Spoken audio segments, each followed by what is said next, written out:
Good morning, students. Our chapter is Economic Reforms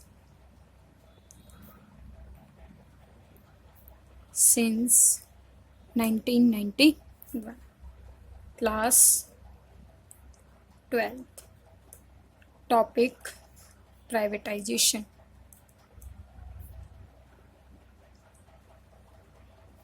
Topic is privatization. What do you mean by privatization? Privatization means transfer of ownership and control from the public sector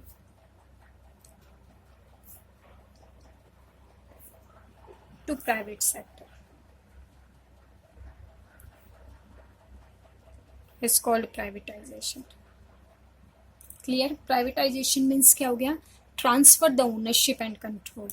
कि इसमें क्या किया जा रहा है? Ownership transfer की जा रही है, पावर ट्रांसफर की जा रही है. यानी जो राइट अभी तक पब्लिक सेक्टर के पास थे, अब वो सारे राइट किसको दे दिए जा रहे हैं? प्राइवेट सेक्टर को दे दिए जा रहे हैं. कंट्रोलिंग पावर किसके पास आने वाली है? प्राइवेटाइजेशन के पास आने वाली. Is called privatisation. इसी को हम प्राइवेटाइजेशन कहेंगे. It can place in two way. दो तरीके से प्राइवेटाइजेशन किया जा रहा है. फर्स्ट कहता है withdrawal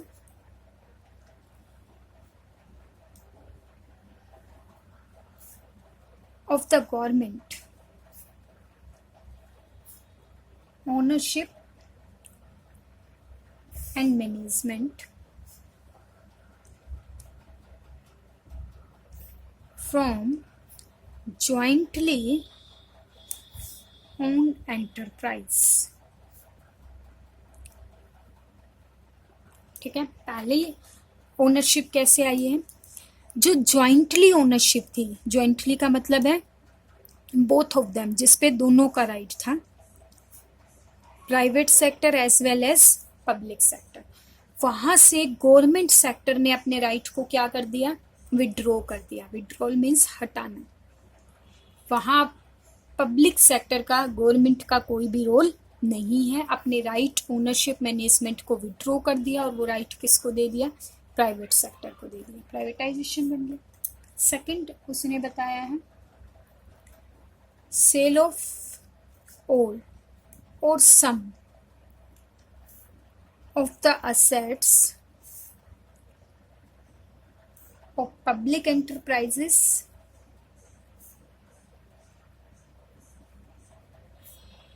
to private enterprise.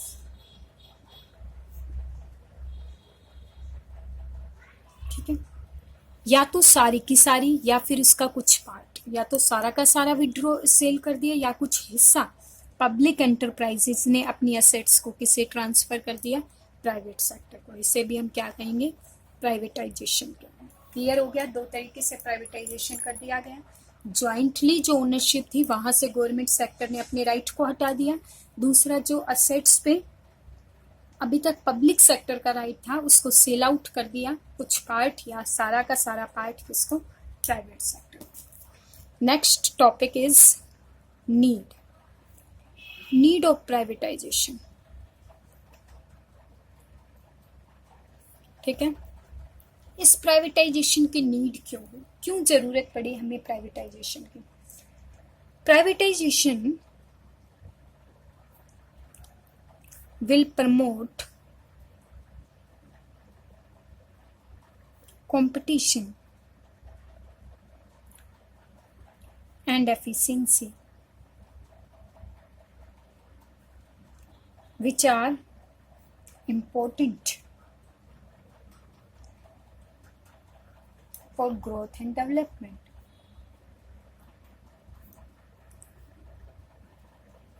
Of the economy. Because they are motivated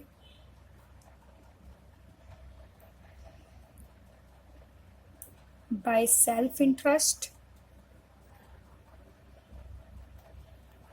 not social welfare.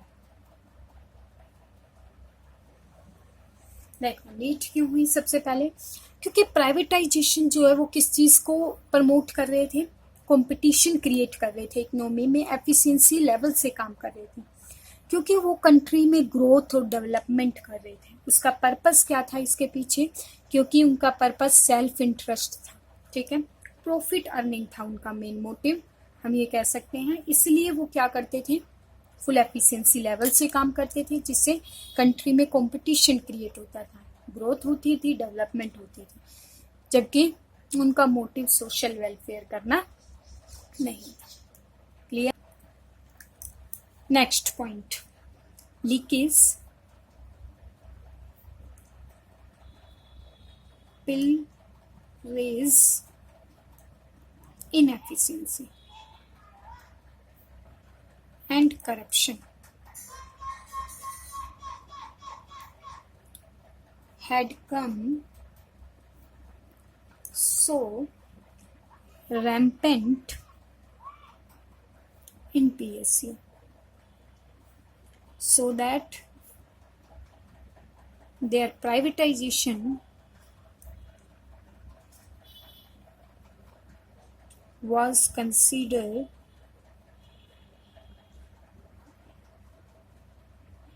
as the only remedy.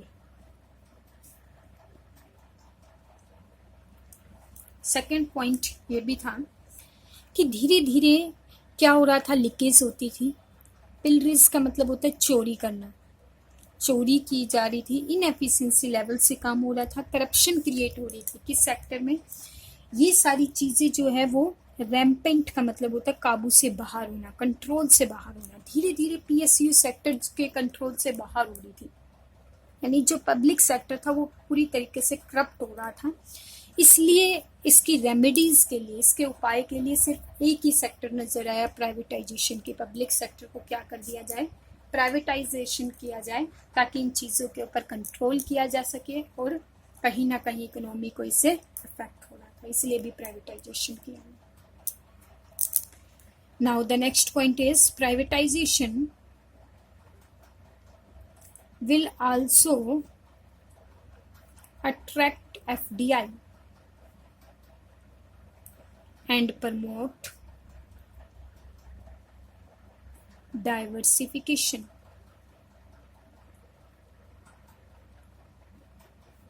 of production।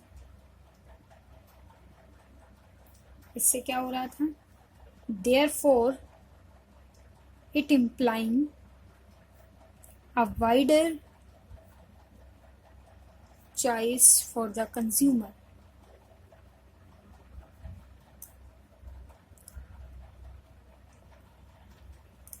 तो देखो थर्ड पॉइंट बताया है, privatisation also affect the FDI. Privatisation किसको अट्रैक्ट कर रहे थे, फॉरेन ट्रेड इन्वेस्टमेंट। फॉरेनर के लोगों को मोटिवेट किया जा रहा था कि वो हमारी कंट्री के अंदर ज़्यादा से ज़्यादा पैसा इन्वेस्ट करें, and also diversification of the production, और डिफरेंट टाइप की वेराइटी के गुड्स प्रोड्यूस किए जा रहे थे। इससे सोवर्जिनिटी जो है वो कंज्यूमर में क्रिएट हो रही थी। इसका मतलब कंज्यूमर को डिफरेंट वैरायटी के गुड्स का सिलेक्शन करने का ऑफर मिल रहा था, वो अपनी मर्जी से काफ़ी सारी वैरायटी में से बेस्ट का सिलेक्शन कर पा रहे थे, जिससे उसकी क्वालिटी ऑफ लाइफ भी इम्प्रूव हो रही थी। ठीक है। Now, privatization also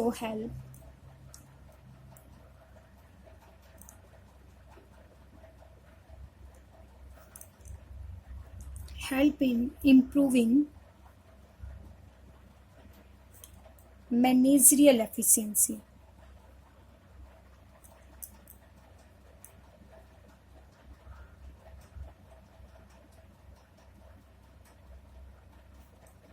and flexibility in decision making power।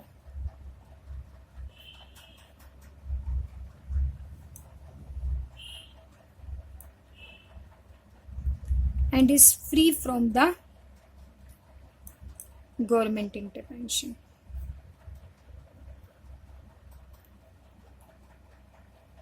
ठीक है। तो आल्सो ये कहता है प्राइवेटाइजेशन हेल्प कर रहा था किस चीज़ में, मैनेजरियल डिसीजन में। जो प्राइवेट लोग थे वो मोस्टली हम कह सकते हैं इतनी पावर थी कि वो डिसीजन मेकिंग पावर में हेल्प करते थे। अपने डिसीजन में एफिशिएंसी भी होती थी उनके डिसीजन में, साथ ही साथ वो flexible decision according to situation अपने डिसीजन को कभी भी चेंज कर सकते थे without intervention of the government. उन्हें गवर्नमेंट की कोई भी हेल्प की ज़रूरत नहीं। ठीक है, now the last point is it lead to employment opportunity, greater employment opportunity